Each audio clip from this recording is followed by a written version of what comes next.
સાંતલપુર તાલુકાના લુચિયાણા ગામના ખેડૂત પુત્ર ઠાકોર કિશનભાઈ હમીરભાઈ ભારતીય ફોજ બીએસએફની અંદર દેશની રક્ષા કાજે પોતાની ટ્રેનિંગ પૂર્ણ કરી માદરે વતન પાટણ જિલ્લાના સાંતલપુર તાલુકાના લુણીચણા ગામે પધારતા ભવ્ય સ્વાગત સમગ્ર ઠાકોર સમાજ અને ગ્રામજનો દ્વારા કરવામાં આવ્યું હતું। પાટણ જિલ્લાના સાંતલપુર તાલુકાના લુણીચણા ગામના ખેડૂત પુત્ર ઠાકોર કિશનભાઈ હમીરભાઈ દેશની રક્ષા કાજે ભારતીય ફોજ બીએસએફની અંદર ટ્રેનિંગ પૂર્ણ કરી માદરે વતન લુણીચણા ગામે આવ્યા હતા। તેમનું વારાઈ ખાતે આવેલ ભીડબંજન હનુમાન ગૌશાળા ખાતે સમગ્ર ઠાકોર સમાજ અને લુણીચણા ગામના લોકો દ્વારા દેશના તિરંગા સાથે ભવ્ય સ્વાગત કરવામાં આવ્યું હતું। આ શોભાયાત્રા કાઢવામાં આવી હતી। શોભાયાત્રાની અંદર મોટી સંખ્યામાં લોકો જોડાયા હતા। આ પ્રસંગે શોભાયાત્રાની અંદર રાધનપુરના ધારાસભ્ય લવિંગજી સોલંકી, ડોક્ટર ગોવિંદ ઠાકોર અને ઠાકોર સમાજના અગ્રણીઓ મોટી સંખ્યામાં જોડાયા હતા। બાઇક રેલી સાથે ભવ્ય શોભાયાત્રા વારાઈ તેમજ લુણીચણા ગામ ખાતે પહોંચી ગામના લોકો દ્વારા ભારતીય ફોજની અંદર ઠાકોર સમાજનો કિસાન ઠાકોર જોડતા અને તેમને અભિનંદન પાઠવ્યા હતા અને દેશના સીમાડે દુશ્મનોના દાંત ખાટા કરવા ભારતીય ફોજમાં જોડાયેલા યુવાનને સમગ્ર લોકો દ્વારા ફૂલહાર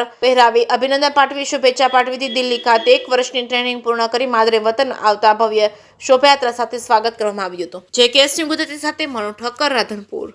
આજે ગામ લુણીચાણાનું ગૌરવ કિશનજી ઠાકોર ને આજે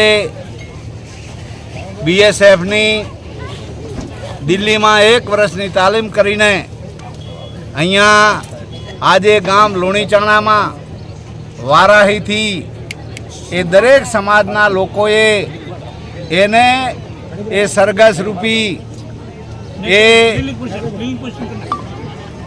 રૂપી એનું સ્વાગત કરીને અહીંયા આખા ગામના દરેક સમાજના લોકોએ માતા બહેનોએ એના વારણા લીધા, ભામણા લીધા અને આખું ગામ એટલું બધું હરસ ઉમંગ ઉલ્લાસમાં અને આખા ગામે અને અહીંયા આજુબાજુના લોકોએ એનું સ્વાગત કર્યું। મેં ધારાસભ્ય તરીકે પણ એમને ખૂબ ખૂબ એ શુભકામના અભિનંદન પાઠવ્યા છે।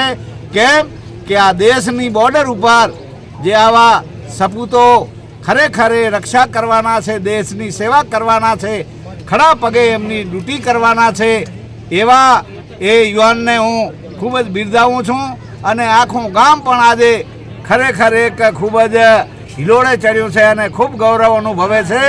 મેં પણ વાત કરી કે આ એક આવા યુવાન નહીં પણ આવા બોર્ડરના વિસ્તારમાંથી દરેક ગામોમાંથી વધારે ને વધારે એ નોકરીઓ મેળવે અને મા ભારતી ભૌમની રક્ષા કરે એવી મેં ખૂબ જ શુભકામના પાઠવી અને એના મા બાપને પણ ખૂબ જ મેં શુભકામના પાઠવી કે આવા સપૂતને જન્મ આપ્યો છે એ બદલ એમનો પણ ખૂબ ખૂબ આભાર।